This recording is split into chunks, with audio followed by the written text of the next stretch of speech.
Hello everyone. Indian history को हम लोग एनसीईआरटी से कवर कर रहे थे। 6 to 12 की एनसीईआरटी है ये, और ये ऑब्जेक्टिव फॉर्म में क्वेश्चन आंसर हैं। अगर आप लोगों ने एनसीईआरटी 6 to 12 बहुत अच्छे से पढ़ लिया होगा तो ये रिवीजन के पर्पज़ से बनाई गई है। यहाँ पे आपकी सारी चीज़ें, क्वेश्चन जो है सारे यहाँ पे रिवीजन हो जाएंगे। अगर बुक की बात करें कि कौन से बुक है, तो ये दृष्टि पब्लिकेशन की बुक है एनसीईआरटी थ्रू क्वेश्चंस, और ये 6 to 12 की नई और पुरानी दोनों ही एनसीईआरटी है। ऑब्जेक्टिव फॉर्म में क्वेश्चन आंसर है, और इसके साथ ही इसमें आपको एक्सप्लेनेशन भी मिल जाएगा। एक्सप्लेनेशन से दो फायदे होते हैं। एक तो वो क्वेश्चन के कॉन्सेप्ट क्लियर हो जाते हैं। अगर हमें क्वेश्चन याद होता है लेकिन उससे चीज़ें समझ में नहीं आती, मतलब उससे रिलेटेड चीज़ें याद नहीं होती है, उसके इर्द गिर्द में क्या चीज़ें हैं, तो वो भी चीज़ें तैयार हो जाती है। और इसके साथ ही अगर इस क्वेश्चन से, इस टॉपिक से रिलेटेड अगर क्वेश्चन बन जाएगा तो वो आपके एक्सप्लेनेशन में कवर हो जाते हैं, ताकि उससे रिलेटेड क्वेश्चन भी तैयार हो जाए। तो यहाँ पे हम लोग ये इसमें ये फ़ायदे हैं कि हम लोग यहाँ पे क्वेश्चन आंसर भी कर पा रहे हैं और साथ में इसके एक्सप्लेनेशन को भी पढ़ पा रहे हैं, ताकि पूरी तरीके से हमारे कॉन्सेप्ट क्लियर होते चल रहे हैं। तो अब तक हम लोगों ने क्लास 6 की नई एनसीईआरटी में हम लोगों ने टोटल 12 चैप्टर जो था क्लास 6 में, हमारे अतीत, कौन सा बुक था क्लास 6 का, हमारे अतीत था। तो पूरे हमारे अतीत के बारे में हम लोगों ने अच्छे से पढ़ रखा है, और पूरे 12 चैप्टर के क्वेश्चन आंसर भी हम लोगों ने सॉल्व कर लिया है। आज इस वीडियो में हम लोग क्लास 6 की पुरानी एनसीईआरटी को करने वाले हैं। क्लास 6 की पुरानी एनसीईआरटी जो थी वो था प्राचीन भारत। प्राचीन भारत क्लास 6 की पुरानी एनसीईआरटी में टोटल 9 चैप्टर है। तो टोटल 9 चैप्टर को हम लोग इस सेशन में कवर करने वाले हैं। कवर भी होंगे, रिवीजन भी होगा, प्रैक्टिस भी होगा, सारी चीज़ें होंगी। तो चलिए शुरू करते हैं। क्लास 6 की एनसीईआरटी का ये पहला चैप्टर है। पुरानी एनसीईआरटी का पहला चैप्टर है आदिम मानव। सबसे पहले हम लोग क्वेश्चन को पढ़ेंगे, सारे क्वेश्चनों को पहले अच्छे से समझेंगे, उसके बाद हम लोग उसके कॉन्सेप्ट को यानी इसके व्याख्या को समझेंगे। ठीक है, तो क्योंकि हम लोग रिवीजन के पर्पज़ से इसको कर रहे हैं, प्रैक्टिस के लिए, तो पहले हम लोग क्वेश्चन को प्रैक्टिस करेंगे कि क्या हम लोग कर पा रहे हैं, नहीं तो फिर हम लोग कॉन्सेप्ट पे जाएंगे। पहला क्वेश्चन है कि खानाबदोश मनुष्य के संदर्भ में निम्नलिखित कथनों पर विचार करिए। खानाबदोश यानी खाने के लिए जो इधर उधर घूमते थे, खाने की तलाश में। ठीक है, खाने की तलाश में, आश्रय की तलाश में। पहला स्टेटमेंट है कि आरंभ में लोग खानाबदोश थे। तो ये बिल्कुल सही बात है। आरंभ में लोग क्या थे? खाने के लिए, भोजन के लिए, आश्रय की तलाश में घूमते थे, खानाबदोश थे। ठीक है। दूसरा स्टेटमेंट है कि वे लोग अकेले रहने के बजाय समूह बना करके रहते थे। तो बिल्कुल भोजन और आश्रय की तलाश में झुंड बना करके वो एक स्थान से दूसरे स्थान पर घूमते थे। तीसरा है कि आमतौर पर एक समूह में कुछ पुरुष, स्त्रियां और बच्चे होते थे। तो ये भी बिल्कुल सही है, यानी सही जवाब होगा ऑल ऑफ दी अबव। तीनों ही स्टेटमेंट बिल्कुल सही है। क्यों सही है, अब पूरे स्टोरी के तरीके से हम लोग इसको समझते हैं। आरंभ में लोग खानाबदोश थे, यानी वे लोग आश्रय और भोजन की तलाश में झुंड बनाकर के एक स्थान से दूसरे स्थान पर रहते थे। सुरक्षा की दृष्टि से अकेले रहने की बजाय समूह बना करके वो रहना पसंद करते थे। उन दिनों का जो जीवन था वो सचमुच बड़ा ही कठिन था, क्योंकि लोग पेड़ों के फल फूल खाते थे, जंगली पौधे खाते थे, और जो जानवर मिल जाते थे उनका शिकार करते थे। इसी कारण जब वे एक स्थान पर पाए जाने वाले अधिकांश पशुओं का शिकार कर लेते थे तो शिकार की खोज में उन्हें दूसरे स्थान पर जाना पड़ता था। ठीक है, नेक्स्ट क्वेश्चन है असर्शन, यानी कथन कह रहा है कि आदिम मानव के जीवन में आग एक अजूबा थी। बिल्कुल सही बात है, आग उनके लिए एक अजूबा ही था। आग के इस्तेमाल से रहन सहन में उनके बड़ा सुधार हुआ। हालांकि उनके रहन सहन में तो सुधार हुआ, लेकिन जो पहला जो ये कथन दे रहा है उसको ये कारण स्पष्ट नहीं कर पा रहा। अलग से तो ये बिल्कुल सही है, लेकिन इसका स्पष्टीकरण नहीं है। तो हमारा जवाब होगा कि ए और आर दोनों सही है, परंतु आर ए की सही व्याख्या नहीं करता है। तो क्या सही व्याख्या होगा? आग की खोज संयोग से हुई थी। तो बिल्कुल जाहिर सी बात है, वो अजूबा था। पत्थर के दो टुकड़ों को आपस में टकराने से एक चिंगारी उठी, और जब वो सूखी पत्तियों के पर टहनियों पर जाकर गिरी तो उनमें से आग निकली। आग आदि मानव के लिए एक अजूबा थी, परंतु आगे चल करके इसका अनेक कामों में इस्तेमाल किया गया, और इससे रहन सहन में भी बड़ा सुधार हुआ। आग की खोज को हम एक महान खोज कह सकते हैं। क्वेश्चन नंबर 3 है, आदिम मानव के द्वारा इस्तेमाल किए गए औजार एवं हथियार एवं इस प्रकार की कुछ अन्य चीज़ें उपमहाद्वीप के विविध भागों की नदियों में मिली। ऐसे प्राप्त साक्ष्यों के संदर्भ में निम्नलिखित कथनों पर विचार कीजिए। कहाँ पे ये चीज़ें मिली? उपमहाद्वीप के विविध भागों में। ठीक है, क्वेश्चन हम लोग समझ गए। क्या है पहला स्टेटमेंट? कश्मीर घाटी में जानवरों की हड्डियों से भी औजार और हथियार बनाए जाते थे। बिल्कुल सही बात है। दूसरा, पत्थर के बड़े टुकड़ों से क्या किया जाता था? हथौड़े बनाए जाते थे, कुल्हाड़ी और बसूले बनाए जाते थे। दोनों ही सही है, पहला और दूसरा दोनों ही सही है। क्यों सही है उसे हम समझते हैं। पत्थर के बड़े टुकड़ों से जो आदमी की मुट्ठी में आ सकते थे, हथौड़े, कुल्हाड़ी और बसूले बनाए जाते थे उससे। प्रारंभ में बिना मूठ की कुल्हाड़ियों से ही पेड़ आदि की टहनियाँ काटी जाती थी। बाद में उसे डंडे से बांध दिया गया और फिर उसकी शक्ति बढ़ गई और उसका बेहतर उपयोग होने लगा था। औजारों के उपयोग से आदमी को बड़ा ही लाभ हुआ। इनसे वो पेड़ों की टहनियाँ काटना, जानवर मारना, ज़मीन खोदना, लकड़ी और पत्थर को शक्ल देने में काफ़ी समर्थन मिला। अब यहाँ पे एक नोट है कि इस समय के औजार और हथियार को पुरातत्ववेत्ता क्या कहते हैं? अश्मोपकरण कहते हैं। क्या कहते हैं? अश्मोपकरण कहते हैं। नेक्स्ट प्रश्न चौथा है, पाषाण युग एवं ताम्र युग के संदर्भ में निम्नलिखित कथनों पर विचार कीजिए। पाषाण युग, जिस युग में मनुष्य केवल पत्थर का इस्तेमाल करता था, पत्थर के औजारों का, वो पाषाण युग होता था। और जिस युग में मनुष्य जो है वो छोटे छोटे पत्थरों के औजार मतलब के साथ साथ में धातु का भी इस्तेमाल करना शुरू कर दिया, तो वो कांस्य युग या फिर ताम्र युग उनको कहा जाता था। पहला स्टेटमेंट है कि पाषाण युग में मनुष्य केवल पत्थर के औजारों का इस्तेमाल करता था। दूसरा है, ताम्र युग में मनुष्य ने पत्थरों के औजारों के साथ साथ में धातु के औजारों का भी इस्तेमाल करना शुरू कर दिया। तो ये दोनों ही सही है, पहला और दूसरा। जिस युग में मनुष्य केवल पत्थर के औजारों का इस्तेमाल करता था उसे पाषाण युग यानी पूरा पाषाण युग या नवपाषाण युग कहते हैं। जिस युग में मनुष्य छोटे छोटे पत्थरों के औजारों के साथ साथ में धातु के औजारों का इस्तेमाल करना शुरू कर दिया, तो वो ताम्र युग या फिर कांस्य युग, ताम्रपाषाण युग कहते हैं। भारत के कई स्थानों से उस युग की तांबे या फिर कांसे की कुल्हाड़ियाँ और छुरियाँ मिली हैं। ऐसे कुछ स्थान हैं, ब्रह्मगिरी, कहाँ पे है ये? मैसूर के पास है। और नौदा टोली मिली है, ये नर्मदा तट पर है। नेक्स्ट, मनुष्य के द्वारा खोजी गई सर्वप्रथम धातु कौन सी है? सबसे पहले मनुष्य ने क्या खोजा? जस्ता, लोहा, सीसा या फिर तांबा? तो आपका जवाब होना चाहिए तांबा। मनुष्य के द्वारा खोजी गई सर्वप्रथम धातु कौन सी थी? तांबा थी। बाद में तांबे के साथ में दूसरी वस्तुएं आई, जैसे कि रंगा, जस्ता, सीसा। इन्हें मिलने से जो मिश्र धातु बनी वो कांसा कहलाई। ठीक है, नेक्स्ट क्वेश्चन, क्वेश्चन नंबर 6 है, मनुष्य के द्वारा सर्वप्रथम प्रयुक्त अनाज कौन सा था? तो मनुष्य के द्वारा सर्वप्रथम प्रयुक्त अनाज था जौ। नवपाषाण युग अथवा खाद्य उत्पादक की अवस्था ऐसे समय था जब लोगों के जीवन का ढंग पूरी तरीके से बदल गया था। खाद्यान्नों का उत्पादन सर्वप्रथम नवपाषाण काल से ही प्रारंभ हुआ है। कब से प्रारंभ हुआ है? नवपाषाण काल से प्रारंभ हुआ है। पौधों में जौ और गेहूं पैदा किए जाने वाले सबसे पुराने अनाज थे जौ और गेहूं। इसके लिए उनका कुछ निश्चित क्षेत्रों में बस जाना आवश्यक था। इससे गांवों और किसान समुदायों का विकास हुआ फसल से। ठीक है, नेक्स्ट क्वेश्चन है, नवपाषाण युग के औजार एवं अन्य चीज़ों के संदर्भ में निम्नलिखित कथनों पर विचार कीजिए। नवपाषाण युग के औजार और अन्य चीज़ों के संदर्भ में पहला है कि एक वजनदार डंडा जिसका इस्तेमाल ज़मीन खोदने के लिए होता था। एक वजनदार डंडा का इस्तेमाल ज़मीन खोदने के लिए होता था, बिल्कुल सही है। कुल्हाड़ी का इस्तेमाल पेड़ों को काटने या फिर छाँटने के लिए होता था, ये भी सही है। सील और बट्टा का इस्तेमाल अनाज पीसने के लिए होता था, ये भी सही है। यानी तीनों ही सही है। एक वजनदार डंडा जिसका इस्तेमाल ज़मीन खरीदने के लिए होता था, इस औजार में डंडे के ऊपरी हिस्से में एक गोलाकार पत्थर डाला जाता था और इसका दूसरा सिरा नुकीला होता था। नुकीले सिरे से ज़मीन में छेद बनाया जाता था जिसमें कि बीज बोया जाता था। ठीक है, पहला स्टेटमेंट क्लियर है।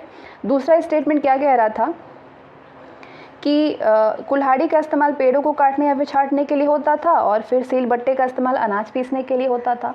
फसल काटने के लिए हंसिया का इस्तेमाल होता था। लकड़ी के एक घुमावदार डंडे में पत्थर के छोटे छोटे धारदार चिप्पट फंसा करके ये औजार बनाया जाता था। ठीक है।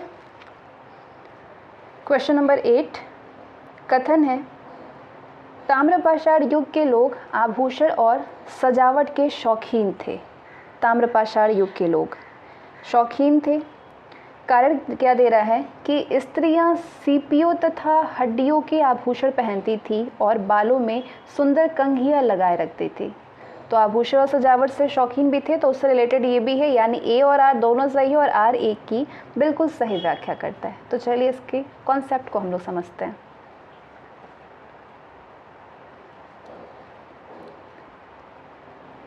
ताम्रपाषाण युग के लोगों को अब जंगली जानवरों और खराब मौसम से कठोर संघर्ष नहीं करना पड़ता था, इसीलिए अब आभूषण बनाने के लिए उनके पास में समय होता था।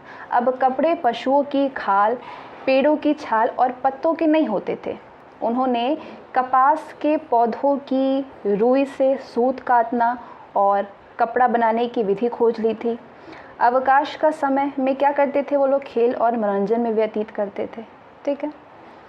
अगला क्वेश्चन क्या पूछ रहा है, ताम्रपाषाण युग के समाज के संदर्भ में निम्नलिखित कथनों पर विचार करिए। ताम्रपाषाण युग के समाज के संदर्भ में लोग खाना बदोशी का जीवन छोड़ करके गांवों में रहने लगे थे। बिल्कुल सही है। गांव का सबसे वृद्ध आदमी ही प्रायः गांव का मुखिया होता था। ये भी सही है, दोनों ही सही है। इस काल में जब लोग खाना बदोशी का जीवन छोड़ करके गांवों में रहने लगे थे, वे मनमानी नहीं कर सकते थे। कुछ आदमी खेतों में काम करने जाते, जबकि कुछ पशुओं की देखभाल करते थे या फिर झोपड़ियाँ बनाते या फिर औजार और हथियार बनाते थे। पुरुषों के साथ में स्त्रियां भी खेतों में काम करती थी और पशुओं की देखभाल करती थी। कुछ स्त्रियां सूत काटती और कपड़ा बुनती थी। कुछ मिट्टी के बर्तन बनाती थी। कौन क्या काम करे, इसका निर्णय सारा गांव मिलकर के करता था।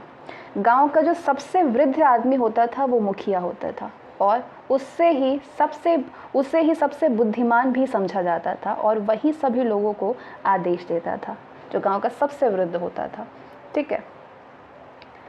अगला क्वेश्चन है क्वेश्चन नंबर 10।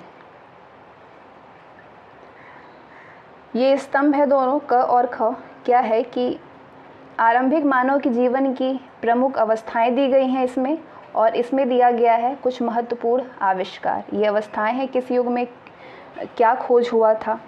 पुरापाषाण युग में आग की खोज हुई थी। ठीक है। नवपाषाण युग में फसल काटने के औजार बनाए जाने लगे थे। ताम्रपाषाण युग में तांबे की खोज हुई थी। ठीक है। पुरापाषाण युग में आग की खोज, नवपाषाण युग में फसल काटने के औजार बनने लगे थे और ताम्रपाषाण युग में तांबे की खोज हुई थी। ठीक है। नेक्स्ट क्वेश्चन है,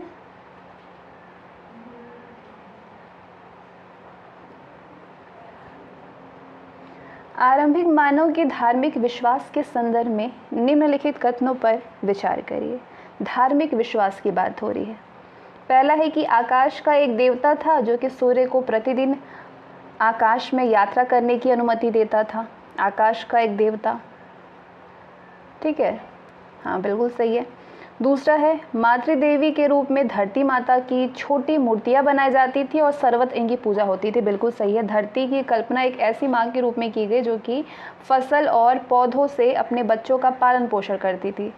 इससे समझिए कि धरती की कल्पना एक ऐसी माँ के रूप में की गई जो कि फसलों और पौधों से अपने बच्चों का पालन करती, और यदि सुबह सूर्योदय होता रहे और धरती फसल पैदा करती रहे तो आकाश के देवता और धरती माता को बलि देकर के स्तुति गान से संतुष्ट करना ज़रूरी था।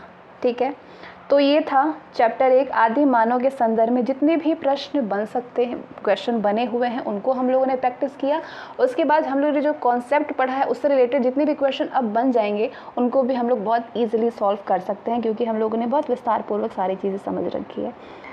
चैप्टर 2 है नगर जीवन का आरंभ।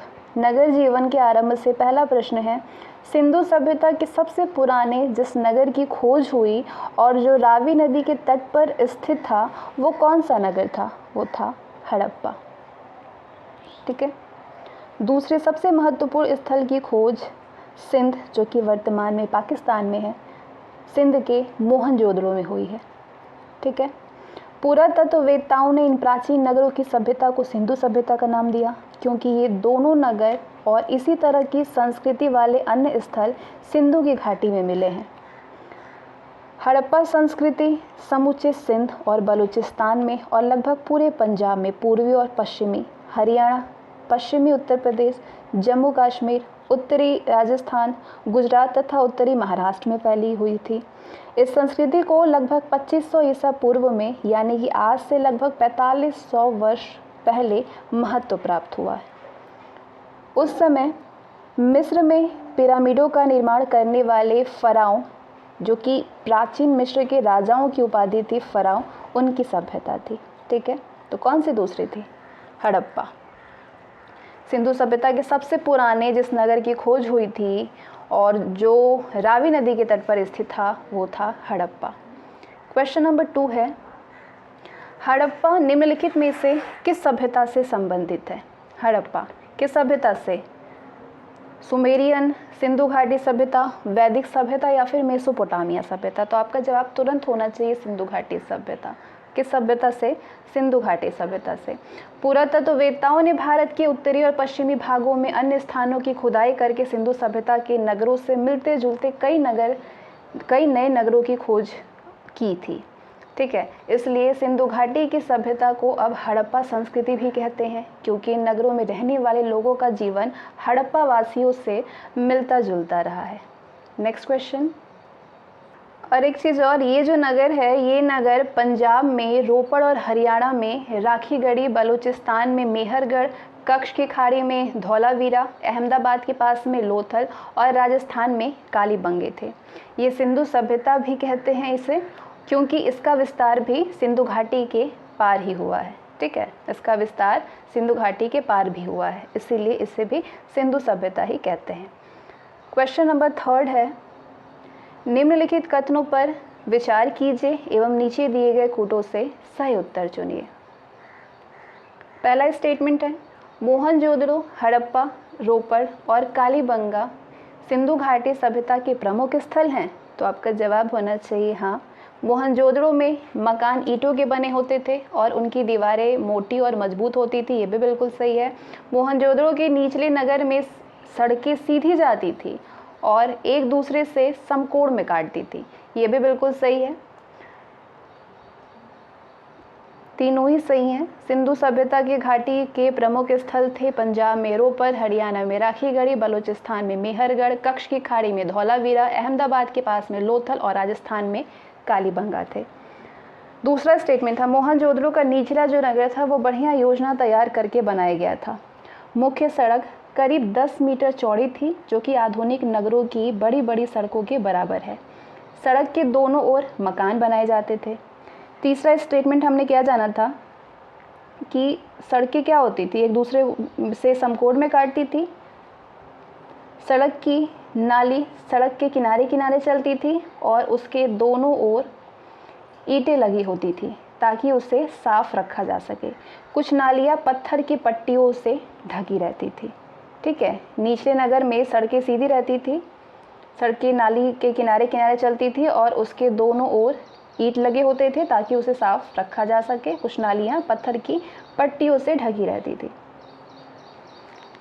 क्वेश्चन नंबर 4 है, हड़प्पा संस्कृति की स्त्रियों के वस्त्र और आभूषण के संदर्भ में निम्नलिखित कथनों पर विचार करिए। पहला है, स्त्रियां छोटा घाघरा पहनती थी जो कि कमरबंद से कसा रहता था।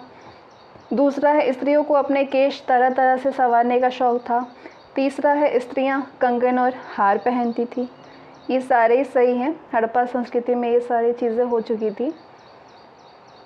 कपड़ा बुनना जानते थे। मिट्टी से जो तकुए मिले हैं उससे उनका पता चलता है कि बहुत से स्त्रियां घर पर सूत काट लेती थी। कपड़े सूती होते थे, वैसे तो उनका भी इस्तेमाल होता था। स्त्रियां अपने केशों को भांति भांति से गूंथती थी और कंघों से सजाती थी। स्त्री और पुरुष दोनों को आभूषण पहनने का शौक था। आभूषण क्वार्ज और सीप की गुड़िया के बने होते थे, लेकिन अमीरों के लिए सोने और चांदी के बनाए जाते थे। ठीक है, नेक्स्ट क्वेश्चन, मोहनजोदड़ो से प्राप्त मुहरों के संदर्भ में निम्नलिखित कथनों पर विचार कीजिए। पहला है, ये स्टेटाइट या पत्थर की बनी चपटी आयताकार मुहरें हैं। बिल्कुल सही है। मुहर के एक तरफ सांड या एक सिंग वाला पशु या एक हाथी या किसी दृश्य की आकृति है, तो ये दोनों ही सही है जो मोहनजोदड़ो से प्राप्त मुहर हुए थे। मुहर पर बनी आकृति के ऊपर में चित्र संकेतों की पंक्ति है। हड़प्पा संस्कृति के लोग इन चित्र संकेतों का लिपि के रूप में इस्तेमाल करते थे। व्यापारी लोग इन मुहरों का उपयोग शायद माल की गठरियों पर ठप्पा लगाने के लिए करते थे। नेक्स्ट है, सिंधु सभ्यता का स्थल जहाँ पे खुदाई में एक डाक या नौका गोदी मिली है, जहाँ से माल नौकाओं पर लाद करके भेजा जाता था और बाहर से आने वाला माल यहाँ पे उतारा जाता था, वो स्थल कौन सा है? उस स्थल का नाम है लोथल। सिंधु सभ्यता काल में सुमेर और फारस की खाड़ी के तटवर्ती नगरों के लोगों के साथ हड़प्पा संस्कृति के लोगों के व्यापारिक संबंध थे। वे एक जगह से दूसरी जगह पे बराबर माल भेजते थे। मोहनजोदड़ो में बनी मुहरें तथा अन्य छोटी चीज़ें इराक के स्थलों से मिली हैं। लोथल जहाँ पे खुदाई में एक डाक या नौका गोदी मिली है। हड़प्पा संस्कृति के लोगों के ऊपरी अफगानिस्तान के साथ भी व्यापारिक संबंध थे। अफगानिस्तान से खूबसूरत नीले लाजवर्द पत्थर का आयात किया जाता था। किस चीज़ का? लाजवर्द पत्थर का, नीले कलर का। ठीक है, नेक्स्ट, अब आते हैं हम लोग तीसरे चैप्टर में। तीसरा चैप्टर है वैदिक युग का जीवन। वैदिक युग का जीवन से संबंधित जितने भी प्रश्न बन सकते हैं उन प्रश्नों को हम लोग करेंगे। पहला है, आर्यों के संदर्भ में निम्नलिखित कथनों पर विचार व्यक्त कीजिए। आर्यों के संदर्भ में, ठीक है। पहला है, आर्य सबसे पहले पंजाब में बसे, फिर धीरे धीरे वे दक्षिण पूर्व की ओर आगे बढ़ करके दिल्ली के उत्तरी प्रदेश में आबाद हुए। तो क्या ये सही है? तो आपका जवाब होना चाहिए सही है। आरंभ में आर्य पशुचारी खानाबदोश लोग थे। वे पशुओं के बड़े बड़े झुंड पालते थे। तीसरा है, आर्यों के बारे में हमें जानकारी उन सूक्तों से मिलती है जिनकी उन्होंने रचना की थी। तो ये तीनों ही सही है। दिल्ली के उत्तरी प्रदेश के पास ही सरस्वती नदी बहती थी, परंतु इस नदी का जल धीरे धीरे सूख गया। यहाँ पे आर्यभाषी लोग सालों तक रहे और यहीं पर उन्होंने अपने सूक्तों का संग्रह करके ऋग्वेद तैयार किया। कौन सा वेद? ऋग्वेद। दूसरा स्टेटमेंट था, क्या था कि आरंभ में आर्य पशुचारी खानाबदोश लोग थे। वे पशुओं के बड़े बड़े झुंड चलाते थे। ठीक है, तो आरंभ में पशुपालन ही उनका जीविका का साधन था। ठीक है, वे एक जगह से दूसरी जगह पे जाते रहते थे और धीरे धीरे वे स्थायी रूप से गांवों में बसने लगे और पूरी तरह से किसान बन गए। तीसरा स्टेटमेंट हमने क्या पढ़ा था कि आर्यों के बारे में हमारी जानकारी उन सूक्तों से मिलती है जिनकी उनने क्या की थी? रचना की थी। तो आर्यों के बारे में हमें जानकारी उन सूक्तों से मिलती है जिनकी उन्होंने रचना की थी और जिन्हें कंठस्थ रख करके अनेक पीढ़ियों तक सुरक्षित रखने के बाद अंत में क्या करेंगे? लिपिबद्ध किया गया।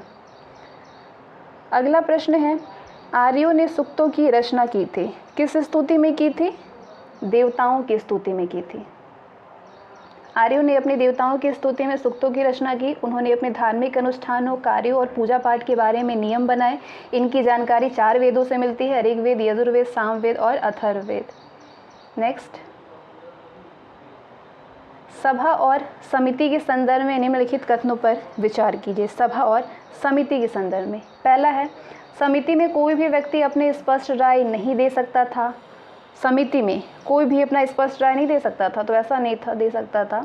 सभा चुने हुए लोगों की एक छोटी संस्था थी, ये सही है। दूसरा, सभा चुने हुए लोगों की एक छोटी संस्था थी। राजा कबीले की इच्छा के अनुसार शासन करता था और इसमें कई व्यक्ति उसकी मदद करते थे। योद्धाओं का एक नायक होता था जिसे कि सेनानी कहते थे। एक पुरोहित होता था जो कि राजा के लिए धार्मिक अनुष्ठान करता था और उससे सलाह देता था। राजा दूतों के जरिए नज़दीक के गांवों में बसे हुए अपने कबीलों के लोगों से संपर्क स्थापित करता था। राजा गाँव के मुखियाओं से भी सलाह मशवरा करता था। यदि किसी भी अत्यधिक महत्व के मामले पर विचार करना होता था तो राजा समूचे कबीले की सलाह लेता था। ये संस्थाएं समिति और सभा कहलाती थी। समिति में कोई भी व्यक्ति अपने स्पष्ट राय दे सकता था, ठीक है, और दूसरा सही था कि सभी चुने हुए लोगों की एक छोटी सी सभा थी। इस चैप्टर से क्वेश्चन नंबर 4 है, प्रारंभिक वैदिक कालीन आर्यों का मुख्य व्यवसाय क्या था? उनका मुख्य व्यवसाय था पशुपालन। नेक्स्ट, वैदिक काल में लोहे के उपयोग के संदर्भ में ये जो कथन है उस पर विचार कीजिए। लोहे के संबंध में भारत में लोहे का उपयोग 1000 ईसा पूर्व से कुछ पहले शुरू हुआ था, तो आपका जवाब होना चाहिए हाँ। इससे बने औजारों से गंगा की घाटी के घने जंगलों को साफ किया गया, ये भी सही है। वैदिक काल में कृषि के अलावा पशुपालन, मछली पालन, धातु कर्म, बढ़ईगिरी और चमड़े का काम गांवों के सामान्य व्यवसाय थे। धातु कर्मकारों को एक नई धातु मिल गई थी। कौन सी धातु? लोहा। लोहे के उपयोग ने जीवन को सुगम बना दिया था। लोहा कठोर और मजबूत होने के कारण औजार और हथियार बनाने के लिए तांबे या कांसे से बेहतर होता था। सबसे पहले लोहे का उपयोग तीर के नोकों, भाले के नोकों, तलवार और चाकू जैसे हथियारों में हुआ। बाद में लोग लोहे की कुल्हाड़ियाँ बनाने लगे। अंत में हल के लिए लौह के फाल भी बनाए गए। इससे इस क्षेत्र की भारी मिट्टी में खेती की उन्नति हुई। अगला प्रश्न है, निम्नलिखित वैदिक देवताओं को उनके कार्यों के साथ में मैच करनी है। उन वैदिक देवताओं को दियो, ये किससे संबंधित है? किस कार्य के लिए होते थे? ये आकाश के देवता होते थे। सवित कौन से देवता? सूर्य की प्रेरक शक्ति का देवता। अग्नि आग का देवता होता था और उषा प्रातःकाल की देवी होती थी, ठीक है। सूर्य, नक्षत्र, वायु, चंद्र, पृथ्वी, आकाश, वृक्ष, ये सारी उनकी देवताएं होती थी, जिसमें कि देव आकाश के देवता, सावित सूर्य की प्रेरक शक्ति का देवता, अग्नि का आग के देवता और उषा प्रातःकाल की देवी। नेक्स्ट क्वेश्चन है, अब आते हैं हम लोग नेक्स्ट चैप्टर में। चैप्टर नंबर 4 है भारत 600 ईसा पूर्व से 400 ईसा पूर्व तक, ठीक है। चैप्टर 4 है भारत 600 ईसा पूर्व से 400 ईसा पूर्व। क्वेश्चन है, 6ठी शताब्दी ईसा पूर्व में गणराज्य के संदर्भ में निम्नलिखित में से कौन सा कथन सत्य है? गणराज्य के संदर्भ में, गणराज्य ऐसा शासन था जिसमें कि शक्ति परिवारों और कुलों के प्रमुखों के हाथ में रहती थी। गणराज्य ऐसा शासन था जिसमें कि शक्ति जो था वो परिवार और कुलों के प्रमुख के हाथ में रहती थी, ठीक है, ये सही है। गणराज्य में कोई भी वंशानुगत राजा नहीं होता था, ऐसा नहीं कि पीढ़ी दर पीढ़ी वाला मामला था, ये भी बिल्कुल सही है। शाक्य और लिच्छवी वंशों के अपने प्रसिद्ध गणराज्य होते थे, ये भी सही है। ये तीनों ही सही हैं। नेक्स्ट, मगध के राजा बिंबिसार के संदर्भ में निम्नलिखित कथनों पर विचार कीजिए। बिंबिसार के संदर्भ में लगभग 542 ईसा पूर्व में बिंबिसार मगध का राजा बना। उसने पड़ोसी राजकुमारियों से विवाह के जरिए संबंध जोड़े, ठीक है, विवाह संबंध जोड़े, तो ये सही था। मगध राज्य में बहुत अधिक कच्चा लोहा मिलता था। हथियारों और औजारों के लिए उस समय उस धातु का बड़ा महत्व था, ये भी सही है। मगध के दक्षिण पूर्व में अंग राज्य था, बिंबिसार ने अंग राज्य को जीत लिया, ये भी सही है। ये तीनों ही सही हैं। बिंबिसार ने विभिन्न उपायों से मगध को शक्तिशाली राज्य बना दिया था। उस समय जमीन को साफ करने के लिए और उसने क्या किया, जोतने के लिए, इसके साथ ही अन्य शिल्पों में इस्तेमाल होने और औजार बनाने के लिए लोहे का व्यापक इस्तेमाल होता था। इससे मगध शक्ति और संपत्ति में वृद्धि हुई। इस समय गंगा के मैदान का अधिकांश व्यापार नदियों के रास्ते से होता था। नौकाएं एक स्थान से दूसरे स्थान का माल ढोती थी। शीघ्र ही नदी पर मगध का अधिकार हो गया। अंग राज्य में गंगा के तट पर चंपा एक प्रसिद्ध बंदरगाह था। कौन? चंपा, जहाँ से जहाज गंगा के मुहाने तक और आगे पूर्वीय समुद्र तट के साथ साथ दक्षिण भारत को जाते थे, ठीक है। दक्षिण भारत में ये जहाज मसाले और मड़ी के लेकर के लौटते थे, जिनसे कि मगध धनवान बन गया था। पटना के पास में राजगृह में मगध की राजधानी थी। पहाड़ियों से घिरा हुआ ये एक सुंदर नगर था। पुरातत्वविदों द्वारा खोदे गए इस नगर के कुछ अवशेषों को अब भी देखा जा सकता है। क्वेश्चन नंबर 3 है,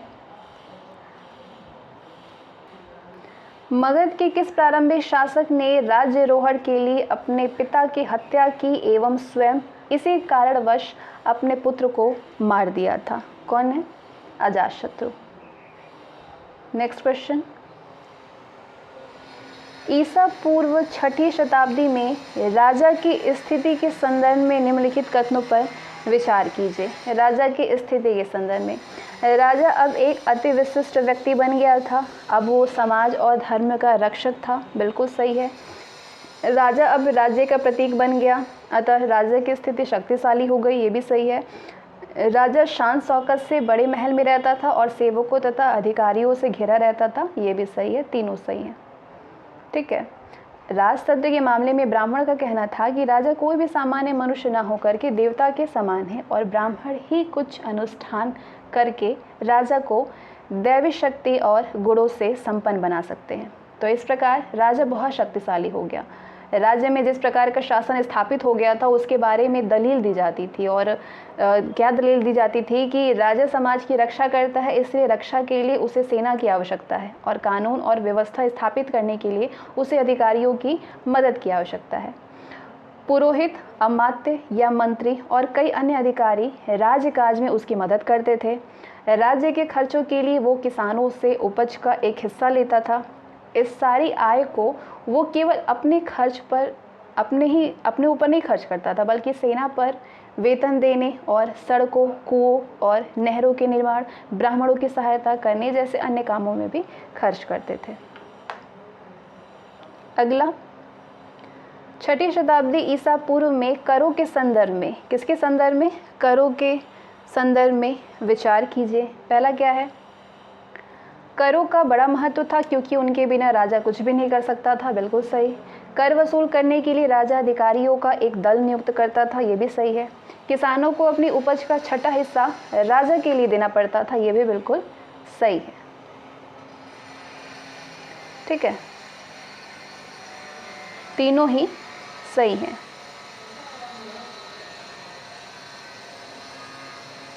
किधर गया एक्सप्लेनेशन? हाँ, तीनों सही हैं।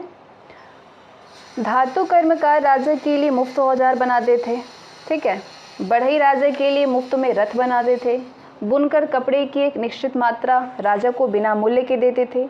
शुरू में कर वस्तुओं के रूप में इकट्ठा किया जाता था, यानी लोगों के द्वारा तैयार की गई चीज़ों के रूप में, और वही चीज़ें वेतन के रूप में अधिकारियों में बांट दी जाती थी। कर अथवा धन के अभाव में राजा ना तो सेना रख सकता था, ना वो काम करवाने के लिए अधिकारी नियुक्त कर सकता था, ना ही सड़कें बनवा सकता था।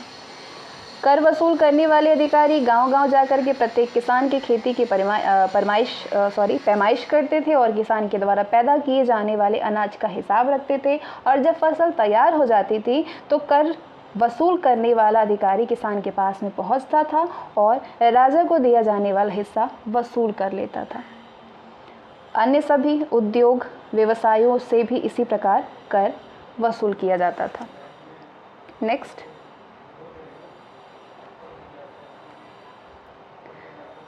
महावीर स्वामी के संदर्भ में निम्नलिखित कथनों पर विचार कीजिए। महावीर स्वामी के संदर्भ में इनका जन्म ईसा पूर्व 6ठी सदी में लुम्बिनी में हुआ था। ठीक है, सही है ये। इन्होंने घर छोड़ दिया था और कई वर्षों तक जीवन से संबंधित प्रश्नों के हल ढूंढते रहे थे। इन्होंने 23 तीर्थंकरों के उपदेशों का समर्थन किया और उनमें अपने विचार भी जोड़ दिए। ये भी गलत है, दोनों गलत है। इन्होंने अपने उपदेश आम जनता की बोली में किए थे, संस्कृत में नहीं किए, ये भी गलत है। पहला सही है। इनका जन्म ईसा पूर्व 6ठी सदी में कहाँ पे हुआ था? लुम्बिनी में हुआ था। बुद्ध का जन्म कहाँ पे हुआ था? बुद्ध का जन्म हुआ था कहाँ पे? लुम्बिनी में। अभी ऊपर आपने पढ़ा, कहाँ पे? लुम्बिनी में। अब आते हैं हम लोग नेक्स्ट चैप्टर पे। 5वां चैप्टर है मौर्य साम्राज्य। टोटल 9 चैप्टर हैं पुराने इतिहास में, प्राचीन इतिहास में, पुरानी एनसीईआरटी में क्लास 6 में। तो हम लोग 5 चैप्टर करेंगे, फिर 6, 7, 8, 9 पॉसिबल होगा तो इसी वीडियो में कंप्लीट किया जाएगा, वरना इसके लिए अलग वीडियो आएंगे। पहला क्वेश्चन है, मौर्य वंश की स्थापना के संदर्भ में निम्नलिखित कथनों में से कौन सा सही नहीं है? मौर्य वंश की स्थापना के संदर्भ में पहला है, क्योंकि पूछ रहा है सही नहीं है, बस क्वेश्चन यहीं से डिफिकल्ट हो जाते हैं। अब सारी सही की आपको जानकारी होनी चाहिए इसको सॉल्व करने के लिए। ईसा पूर्व 4वीं सदी में मगध पर नंद राजाओं का शासन था। मगध पर नंद राजाओं का शासन था, ये तो सही है। मगध उत्तर भारत का सबसे शक्तिशाली राज्य था, ये भी सही है। चंद्रगुप्त मौर्य ने अपनी सेना का संगठन किया और नंद राजा घनानंद को पराजित किया, ये भी सही है। घनानंद एक लोकप्रिय राजा था, ये गलत है। क्या पूछ रहा है, कौन सा सही नहीं है? तो option D is not correct. Nanda राजाओं ने करों की वसूल से अपार संपत्ति जमा कर ली थी और उनके पास में एक विशाल सेना भी थी, परंतु वे कुशल शासक नहीं थे, इसलिए उनको उखाड़ फेंकना आसान था। चाणक्य ने चंद्रगुप्त को शिक्षा देकर के युद्ध के लिए तैयार किया। ऐसा समझा जाता है कि नंद राजा घनानंद लोकप्रिय नहीं था। अब आते हैं हम लोग नेक्स्ट क्वेश्चन पे। सिकंदर के आक्रमण के संदर्भ में निम्नलिखित कथनों पर विचार कीजिए। किसके संदर्भ में? सिकंदर के आक्रमण के संदर्भ में। यूनानी राजा सिकंदर ने 326 ईसा पूर्व में पंजाब पर हमला किया। सिकंदर ने हखमनी सम्राट को हरा करके उसके साम्राज्य को जीत लिया। सिकंदर की मृत्यु 323 ईसा पूर्व में हुई थी, ये तीनों ही सही है। सिकंदर ने भारत पर इसलिए हमला किया था क्योंकि उत्तर के कुछ क्षेत्र हखमनी शासकों के ईरानी साम्राज्य में शामिल थे। पंजाब पर अब सिकंदर के द्वारा पीछे छोड़े गए गवर्नर शासन करते थे। ठीक है, नेक्स्ट क्वेश्चन।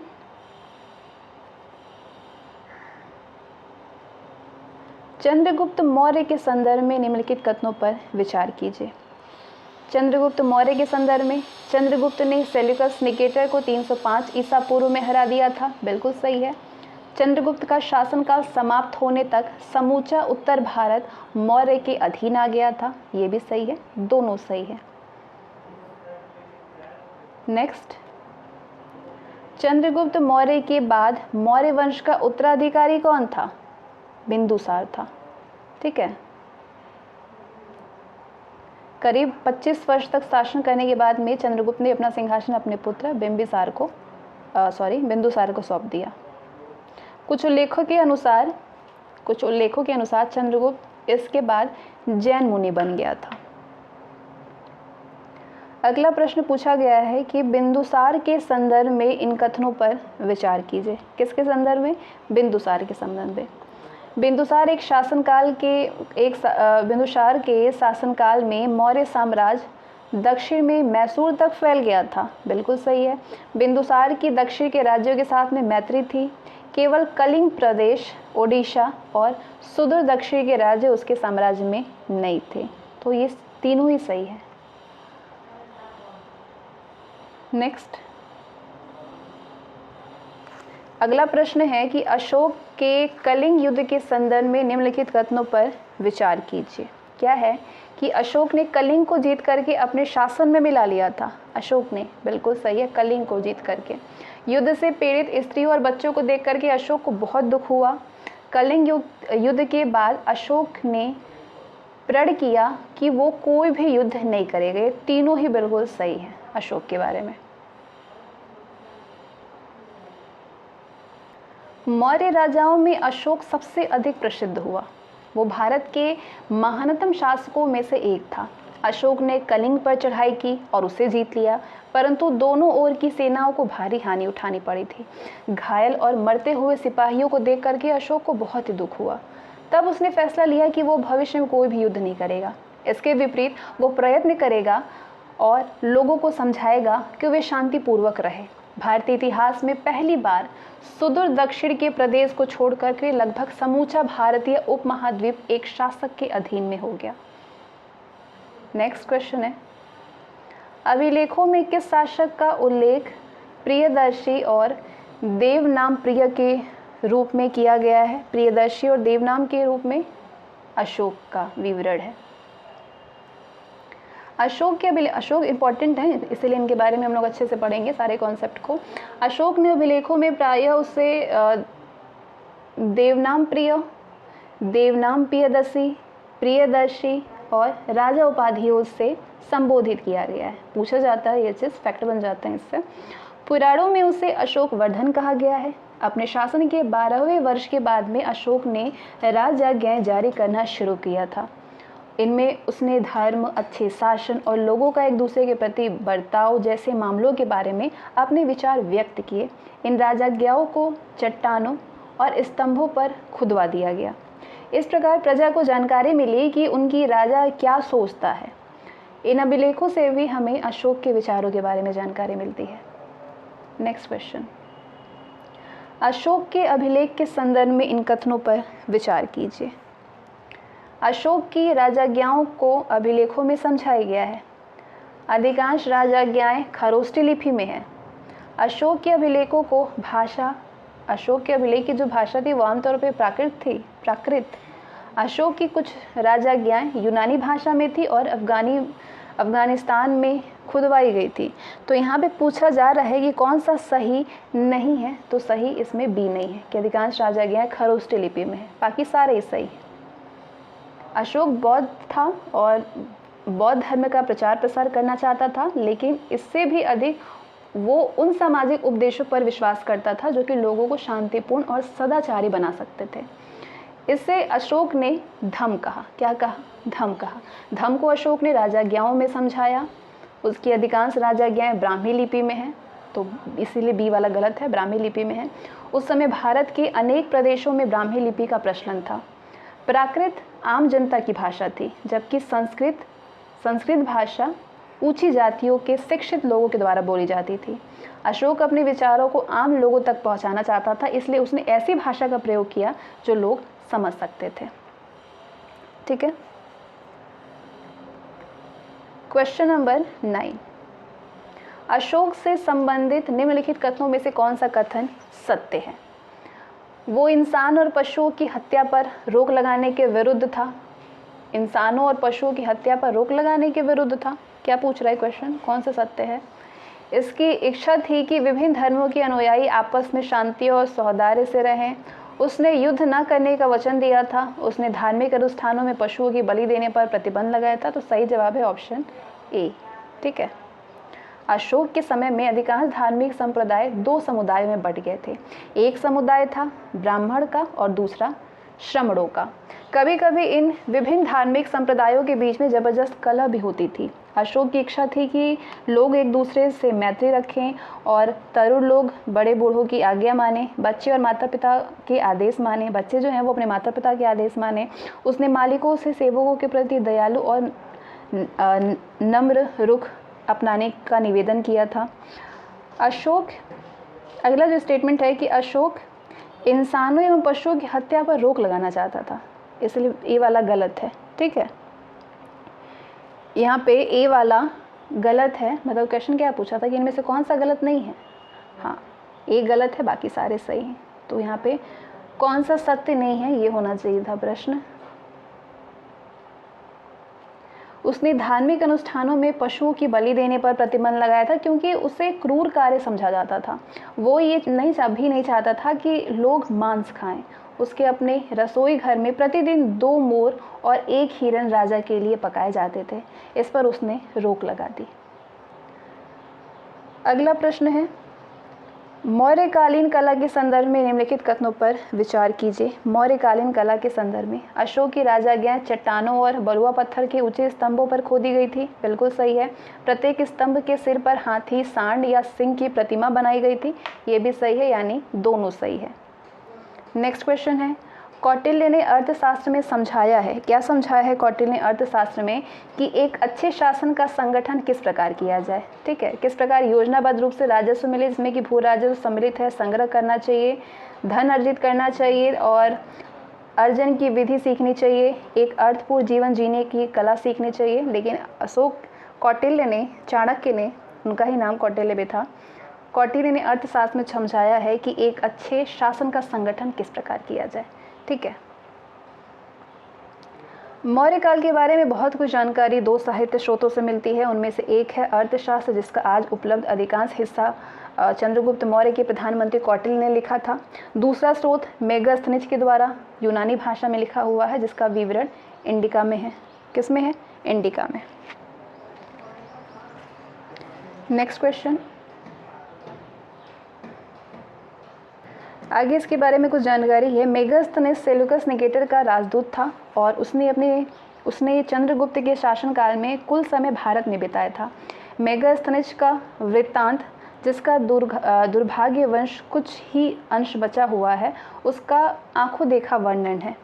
इसने पाटलिपुत्र के संदर्भ में जानकारी दी है कि ये विशाल और सुंदर नगर था और मजबूत परकोटे से घिरा हुआ था। मकान लकड़ी के बने हुए थे, परंतु राजा का महल पत्थर का बना हुआ था। मेगास्थनीज भारतीय समाज के बारे में लिखता है कि अधिकतर लोग खेती करते थे। उनकी या तो अपनी भूमि होती थी या वे राजा की भूमि पर काम करते थे। वे गांवों में सुखपूर्वक रहते थे। अगला प्रश्न है, मौर्य साम्राज्य 100 से कुछ अधिक साल का टिका रहा। मौर्य साम्राज्य और अशोक की मृत्यु के बाद वो छिन्न भिन्न होने लगा था। मौर्य साम्राज्य के विघटन के प्रमुख कारण कौन कौन से थे? मौर्य काल के विघटन के कारण क्या थे? अशोक के उत्तराधिकारी दुर्बल थे और वे साम्राज्य का शासन अच्छी तरह संभाल नहीं सके। बिल्कुल सही। विशाल सेना और विशाल प्रशासनिक सेवा का खर्च उठाने के लिए भी भारी धन की आवश्यकता थी। ये भी सही है। साम्राज्य के विभिन्न प्रदेश अत्यधिक दूरी पर स्थित होने के कारण प्रकाशन एवं संपर्क स्थापित करने में कठिनाई होती थी। सही जवाब है, तीनों ही सही हैं। अगले चैप्टर पे आते हैं हम लोग। शायद बाद में मौर्य शासक इतने भारी खर्च के लिए पर्याप्त कर वसूल नहीं कर पाते थे। धीरे धीरे मौर्य साम्राज्य के विभिन्न प्रांत अलग होने लगे और अंत में स्वतंत्र बन गए। 150 ईसा पूर्व में पुष्यमित्र शुंग 150 से पुष्यमित्र शुंग ने अंतिम मौर्य शासक की हत्या करके मगध में शुंग वंश की स्थापना कर ली। अब छठा चैप्टर है भारत, 200 ईसा पूर्व से 300 ईसा पूर्व तक का भारत। इससे रिलेटेड प्रश्न है, सातवाहनों के वंश परिवार के संदर्भ में निम्नलिखित कथनों पर विचार कीजिए। पहला कथन है, शतकर्णी प्रथम का कलिंग नरेश से युद्ध हुआ था, इसे पश्चिम का स्वामी कहा जाता है। बिल्कुल सही। गौतमी पुत्र शातकर्णी ने दक्कन में सातवाहनों के राज्य को शक्तिशाली बना दिया। ये भी सही है। सातवाहन राज्य समृद्धशाली था और इसका प्रशासन अच्छा था। ये भी सही है, तीनों सही है। नेक्स्ट क्वेश्चन,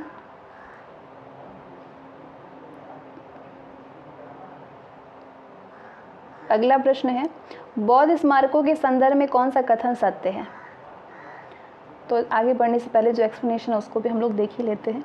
सातवाहनों के वंश परिवार को आंध्र सातवाहन भी कहते हैं। इसका एक महान विजेता शासक शतकर्णी प्रथम था। उसने शायद ईसा पूर्व पहली सदी में शासन किया था। शतकर्णी प्रथम के शासन की कुछ समय बाद शकों ने, जो कि सौराष्ट्र पर शासन कर रहे थे, सातवाहनों पर आक्रमण किया और उन्हें नासिक में खदेड़ करके आंध्र में भगा दिया। गौतमी पुत्र शातकर्णी ने अपनी सेना संगठित करके शकों पर हमला किया और अंत में पश्चिम दक्कन पर फिर से कब्जा करने में सफल हुआ, परंतु शकों ने सातवाहनों पर आक्रमण करने का अवसर कभी हाथ से नहीं जाने दिया और ये स्थिति गौतमी पुत्र के बेटे वशिष्ठ पुत्र के शासनकाल तक बराबर चलती रही। अंत में वशिष्ठ पुत्र ने शक शासक की पुत्री से विवाह किया। ईसा के दूसरी शताब्दी के अंत में शक पहले की अपेक्षा कमजोर हो गया, तो सातवाहनों को राज्य विस्तार का मौका मिल गया। उन्होंने उत्तर काठियावाड़ को जीत लिया और दक्षिण में कृष्णा नदी के मुहाने के प्रदेश पर कब्जा कर लिया, परंतु इसके बाद भी सातवाहनों की शक्ति बहुत समय तक कायम नहीं रही और ईसा तीसरी शताब्दी में वो क्षीण हो गई। सातवाहन राज्य समृद्धशाली था। तीसरा हम लोगों ने क्या पढ़ा कि सातवाहन राज्य समृद्धशाली था और इसका प्रशासन अच्छा था। राज्य प्रांतों में बटा हुआ था, जिन पर सैनिक और असैनिक राज्यपाल शासन करते थे।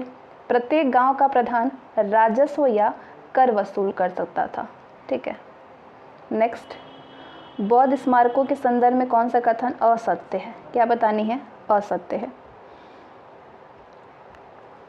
स्तूप अर्धगोलाकार बड़े स्मारक होते थे और इनके भीतर बुद्ध या बौद्ध भिक्षुओं के अस्थि अवशेष रखे जाते थे, ये बिल्कुल सही है। स्तूपों के समीप विहार होते थे जहाँ पे भिक्षु रहते थे, ये भी सही है। अमरावती का स्तूप व्यापारियों तथा भूस्वामियों के द्वारा दिए गए दान से बना है, ये भी सही है। तो तीनों सही है, तो यही गलत होगा। बौद्ध विहार नगरों से दूर बनाए गए थे, ये गलत है, असत्य है। ठीक है, नेक्स्ट अगला प्रश्न है, अमरावती के स्तूप के संदर्भ में निम्नलिखित कथनों पर विचार कीजिए। अमरावती स्तूप के संदर्भ में, इस पर महावीर के जीवन की घटनाओं को उभारों में अंकित किया गया है। घटनाओं को नहीं। इस पर नीलगिरी नामक मदोन्मत्त हाथी को दिखाया गया है, ये सही है। अमरावती के स्तूप पर बुद्ध के जीवन की घटनाओं को उभारों में अंकित किया गया था। इस उभार शिल्प में बाईं ओर नीलगिरी नामक मदोन्मत्त है, ठीक है, मदोन्मत्त हाथ को दिखाया गया है, और दाईं ओर क्या दिखाया गया है, इसे बुद्ध के चरणों में नतमस्तक होते हुए दिखाया गया है। दूसरा वाला सही है, ठीक है, पहला वाला गलत है। अमरावती में उभार शिल्प में बोधिसत्व का वर्णन भी मिलता है। बौद्ध धर्म में बोधिसत्व उस प्राणी को कहा जाता है जो कि समस्त जीवों के लिए अपनी सेवाएं अर्पित करता है। ऐसा प्राणी बुद्धत्व प्राप्ति की लालसा नहीं रखता, बल्कि दूसरों की सेवा में जुटा रहना चाहता है। नेक्स्ट, दक्षिण भारत के 3 राज्यों चोल, पांड्य और चेर की जानकारी संगम साहित्य के स्रोतों पर आधारित है। संगम साहित्य के अनुसार इनमें से कौन सा असत्य है? संगम साहित्य के अनुसार चोल, पांड्य और चेर अक्सर एक दूसरे से लड़ते रहते थे, ये बिल्कुल सही है। केरल के राजाओं में नेदुनचेरलादन को एक महान वीर समझा जाता था, ये भी सही है। संगम साहित्य की कविताओं में चोल, पांड्य और चेर के युद्धों की जानकारी मिलती है, ये भी सही है। तो गलत कौन सा होगा? चौथा होगा। इस साहित्य की कविताएं संस्कृत में लिखी गई हैं, ये गलत है। दक्कन के पठार के दक्षिण में और सातवाहन राज्य के दक्षिण में 3 राजाओं का उदय हुआ था। किसका किसका? चोल का, चेर का और पांड्य का। चोल जिसका केंद्र चेन्नई के दक्षिण में तंजौर क्षेत्र में था, पांड्य जिसका क्षेत्र मदुरै में था केंद्र, और चेर या केरल मालाबार का तटीय क्षेत्र जो कि आज केरल का भाग है, वो चेरों का क्षेत्र था। उल्लेख मिलते हैं कि सदियों पहले 3 कवि परिषदों का आयोजन हुआ था। तीसरी कवि परिषद मदुरै में हुई थी। दक्षिण की उन परिषदों में कवि, भाट और चारण एकत्र हुए और उन्होंने कविताएं रची। बाद की परिषदों में 2000 कविताओं का संग्रह करके उन्हें 8 पुस्तकों में प्रस्तुत किया गया। ये कविताएं आज भी उपलब्ध है और यही संगम साहित्य कहलाती है। संगम साहित्य की अनेक कविताओं में चोल, पांड्य और चेर के युद्धों के बारे में जानकारी मिलती है। नेदुनचेरलादन के बारे में कहा जाता है कि उसने कई राज्य जीते थे और मालाबार तट के पास में रोम के जहाजी बेड़ों को भी पकड़ लिया था।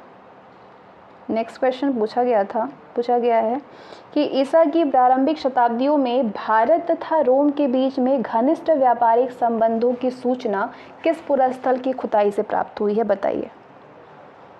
अरिका मेडुगी। कहाँ की? अरिका मेडुगी। रोमन जहाज व्यापार की तलाश में मालाबार तट और तमिलनाडु के पूर्वी तट पर पहुंच गए थे। धनी रोमन लोग भारत में मसाले, कपड़े, कीमती पत्थर और बंदर तथा मोर जैसे पशु पक्षी मांगते थे, ठीक है। और रोमन जहाज जो है वो लाल सागर से चल करके अरब सागर पार करके मालाबार तट या फिर पूर्वी समुद्र तट पर मन्नार की खाड़ी तक पहुंचते थे। उन्होंने उन चीज़ों की ज़रूरत होती थी, उन्हें जिन चीज़ों की ज़रूरत होती थी उन्हें वो जहाज़ों में भर लेते थे और सोने में कीमत चुका करके रोम वापस चले जाते थे। रोमन लोग दक्षिण भारत के तटवर्ती नगरों में रहते थे। यहाँ वे चीज़ें जमा करते थे और रोमन लोग जो थे वो दक्षिण भारत के तटवर्ती नगरों में रहते भी थे। यहाँ वे चीज़ें जमा करते और उन्हें जहाज़ों में रोमन भेजने का इंतज़ाम करते। इन नगरों में एक था अरिकामेडु जो कि पौंडीचेरी के नज़दीक है, जिसकी पुराविदों ने खुदाई की है। यहाँ पे रोम में बनी अनेक चीज़ें मिली हैं। अगला क्वेश्चन है,